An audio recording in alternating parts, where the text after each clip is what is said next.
Assalamualaikum warahmatullahi wabarakatuh.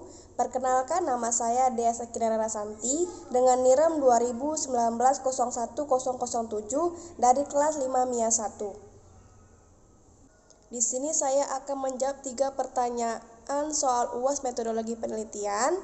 Untuk soal pertama, kita membuat proposal di mana dalam proposal tersebut kita menceritakan kelemahan sistem yang lama ataupun membuat sistem yang baru. Tema proposal saya yaitu sistem informasi pemesanan tiket pariwisata pada tour travel berbasis web. Berwisata merupakan salah satu kebutuhan hiburan untuk masyarakat melakukan refreshing untuk sedikit merenggangkan pikiran setelah lelah bekerja dan memikirkan segala sesuatu yang telah terjadi dalam kehidupan. Industri pariwisata ini akan berkembang baik bila pertumbuhan pengunjung wisatawan yang terus meningkat akan memberikan kontribusi pendapatan ekonomi yang semakin meningkat juga.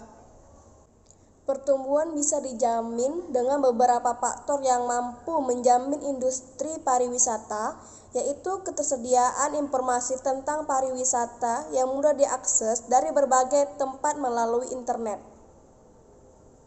Saat ini diciptakan keberadaan pemesanan elektronik demi kualitas bisnis tour travel yang terus meningkat. Tour travel yang dahulu hanya dapat dipesan melalui telepon ataupun kita datang langsung pada agen tersebut, seringkali tiketmu hilang atau tertinggal menyebabkan penundaan atau pembatalan. Bukan hanya itu saja, banyak situs-situs tidak resmi yang berkedok menjual tiket online dan praktek pencalonan yang menyebabkan Anda rugi. Pemesanan secara elektronik yang sudah dikenal masyarakat secara luas, yaitu tentang pemesanan tiket hotel, pesawat, kereta api, dan sebagainya. Pemesanan secara elektronik ini dipergunakan untuk pelanggan lebih mudah dalam hal pemesanan dan dalam hal memilih paket wisata yang diinginkan. Untuk pelanggan dapat menentukan tempat penginapan, menentukan biaya, menentukan jadwal keberangkatan, dan menentukan tujuan wisata yang ingin dikunjungi.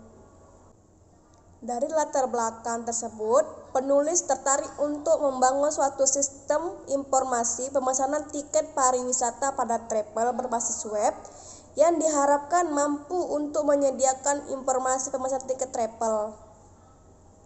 Website ini bertujuan dapat membantu bagi mereka yang ingin berpergian tanpa adanya kendala.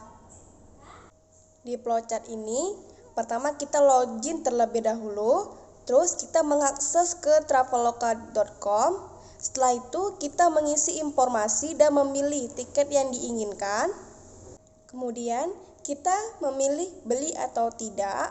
Kalau kita beli, kita harus mengisi formulir pembelian dan identitas kita. Setelah itu kita konfirmasi dari traveloka.com, maka kita dapat pemberitahuan total pembayaran yang kita lakukan. Kemudian, kita disuruh pembayaran dengan kartu kredit dan mendebitkan ke rekening Traveloka. Untuk pertanyaan kedua, sebutkan langkah-langkah atau metode dalam pengumpulan data dan berikan contohnya.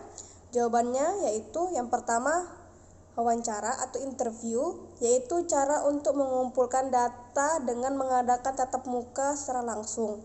Contohnya langsung bertanya kepada narasumbernya. Yang kedua, kuesioner atau angket adalah cara mengumpulkan data dengan mengirim atau menggunakan kuesioner yang berisi sejumlah pertanyaan. Ketiga, observasi atau pengamatan adalah cara mengumpulkan data dengan mengamati objek penelitian atau kejadian baik berupa manusia, benda mati, atau gejala alam. Contohnya dengan mengamati secara langsung. Yang keempat, tes dan skala objektif adalah cara mengumpulkan data dengan memberikan tes kepada objektif yang diteliti. Contohnya dengan memberikan tes. Yang pertama, tes kecerdasan dan bakat. Kedua, tes kepribadian. Ketiga, tes sikap. Keempat, tes tentang nilai. Yang kelima, tes prestasi belajar. Yang kelima, metode proyektif adalah cara mengumpulkan data dengan mengamati atau menganalisis suatu objek melalui ekspektasi luar dari objek tersebut dalam bentuk karya tulis atau lukisan.